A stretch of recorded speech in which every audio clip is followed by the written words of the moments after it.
Bonjour et bienvenue au canal Joe Blow pour une vidéo exceptionnelle.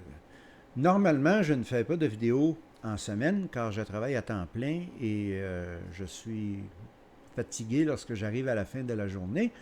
Mais aujourd'hui, je n'ai pas pu résister à la tentation. J'avais le goût de m'amuser un peu et aussi, je crois que cette vidéo est importante. C'est une réplique suite à mon vidéo de dimanche passé sur l'attitude de la société Watchtower face aux homosexuels et à l'homosexualité. J'ai reçu un commentaire intéressant. Je vais vous lire la première phrase, car si je lisais le commentaire au complet, nous serions ici toute la soirée et j'ai autre chose à faire. Si vous êtes intéressé à lire le commentaire complet, ne vous gênez pas. Je ne l'ai pas enlevé. Je le trouve quasiment amusant. Alors, la première phrase, Joe Blow, tu es un aveugle. La Bible est bien claire, Lévitique 18, 22. Tu ne coucheras point avec un homme comme on couche avec une femme, c'est une abomination. Alors, ce monsieur a choisi de se servir de l'Ancien Testament pour valider son point. Ainsi soit-il, j'aurais une couple de questions pour ce monsieur. Dans Exode 21, 7, c'est clairement dit qu'un homme peut vendre sa fille en esclavage. J'ai un de mes amis qui serait intéressé à faire cela. Sa fille, elle a 15 ans, elle est gentille, elle est polie, jamais fait de mauvais coups. Quel serait un bon prix que je pourrais demander ou que mon ami pourrait demander pour sa fille s'il veut la vendre en esclavage? Aussi, j'ai un collègue de travail qui insiste pour travailler le dimanche ou, si vous préférez, le sabbat.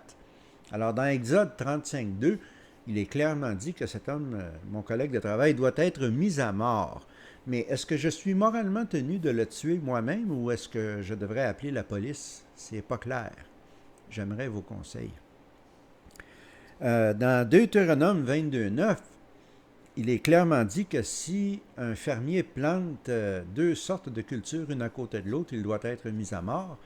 Je connais plusieurs fermiers qui font cela ici au Québec. Est-ce qu'ils devraient tous être exécutés à l'extérieur de la ville ou au palais de justice? Puis aussi par lapidation ou à l'épée? Et finalement, dans Lévitique 19, 19, moi je connais plusieurs personnes, en fait tout le monde que je connais porte du linge avec deux sortes de tissus différents. Alors clairement, d'après ce verset, ils devraient être aussi exécutés. Euh, alors, j'aimerais savoir quels seraient vos conseils par rapport à cela.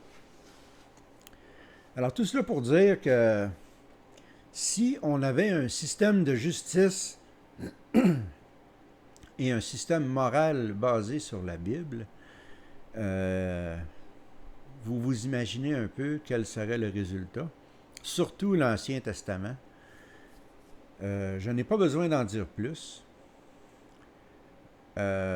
C'est facile de choisir un verset dans la Bible et ignorer tous les autres, mais si tu veux appliquer un règlement, tu es tenu de tous les appliquer. Alors, ceci met fin à mon vidéo impromptu de quelques minutes. J'espère que vous apprécierez.